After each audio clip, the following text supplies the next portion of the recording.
Keamanan pangan merupakan salah satu masalah yang harus mendapatkan perhatian terutama di negara berkembang seperti Indonesia, karena bisa berdampak buruk terhadap kesehatan. Penyebabnya adalah masih rendahnya pengetahuan, keterampilan, dan tanggung jawab produsen pangan terhadap mutu dan keamanan makanan terutama pada industri kecil atau industri rumah tangga. Untuk mendapatkan makanan seperti yang diinginkan, maka sering pada proses pembuatannya ditambahkan bahan tambahan yang lebih dikenal dengan sebutan bahan tambahan pangan atau BTP atau food additive. BTP ditambahkan untuk memperbaiki karakter pangan agar memiliki kualitas yang meningkat. BTP pada umumnya merupakan bahan kimia yang telah diteliti dan diuji sesuai dengan kaidah-kaidah ilmiah yang ada. Boraks adalah senyawa kimia turunan dari logam berat boron. Boraks merupakan antiseptik dan pembunuh kuman. Boraks merupakan salah satu dari jenis tambahan pangan yang dilarang digunakan dalam produk makanan. Bakso yang banyak dikonsumsi karena penyajiannya yang praktis dan banyak tersedia di berbagai tempat, namun beberapa publikasi menyebutkan bahwa boraks sering digunakan sebagai pengenyal dan pemberi rasa gurih.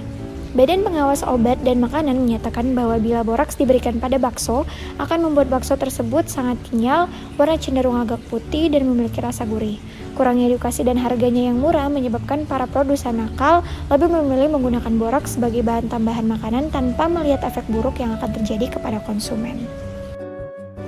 Tujuan dari visualisasi uji berikut ini yaitu ingin mendeteksi adanya zat berbahaya boraks pada bahan agroindustri dan bahan pangan yaitu bakso. Alat dan bahan. Alat-alat yang digunakan pada percobaan boraks kali ini adalah pipet tetes, plat tetes, mortar, labu ukur, penangas air, tungku pengabuan, plat pemanas, dan spektrofotometer. Sedangkan bahan-bahan yang digunakan pada uji coba boraks kali ini adalah ada bakso dari pedagang yang berbeda, ada boraks, Aquades, HCl dengan konsentrasi 4N, metanol, gliserin 3%, dan larutan kurkumin. Selanjutnya, cara analisis kuantitatif boraks. Yang pertama, kita haluskan 100 gram sampel dengan 300 ml Aquades panas. Kemudian tambahkan 20 ml HCl 4 normal dan dipanaskan di atas penangas air selama 10 menit sambil diaduk. Kemudian disaring. Sisa penyaringan dibilas dengan 100 ml Aquades panas. Filtrat yang diperoleh dicukupkan dengan volumenya sampai 250 ml dalam labu ukur.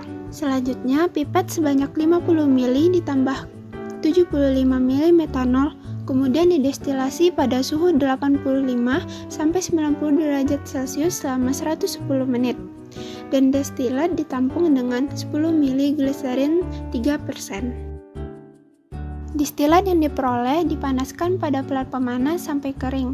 Panaskan pada tungku pengabuan dengan suhu 600 derajat Celcius, kemudian didinginkan.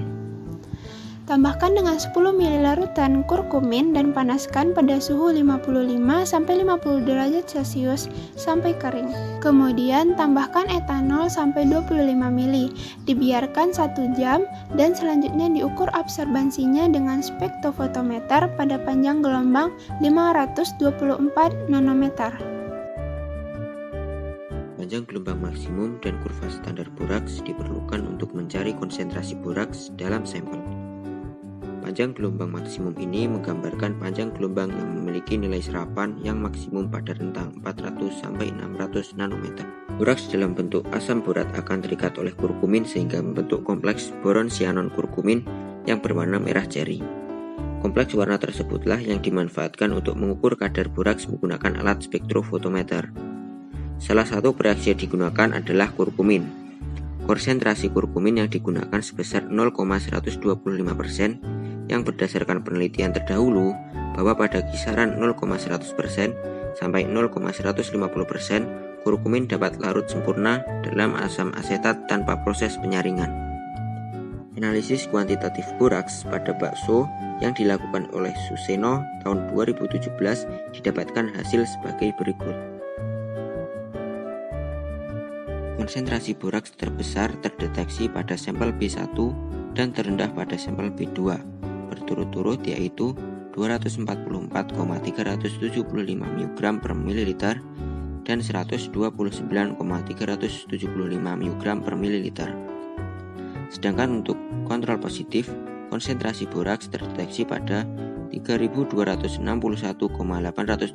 mg per mililiter.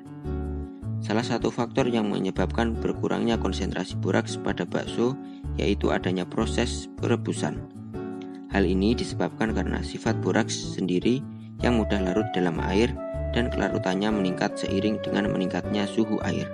Konsentrasi boraks yang dapat menyebabkan keracunan yaitu sekitar 5-10 gram per kilogram berat badan. Walaupun konsentrasi boraks pada sampel masih dikatakan kecil, namun bila ditinjau dalam segi kesehatan itu tetap tidak baik karena jika terakumulasi dalam tubuh dapat menyebabkan kerusakan organ tubuh. Berdasarkan uji yang telah dilakukan, dari 12 sampel yang diuji, hanya ada 3 sampel yang teruji negatif mengandung boraks. Hal ini menunjukkan bahwa masih banyak pedagang yang menambahkan boraks pada baksonya agar tahan lama dan menjadi lebih kenyal.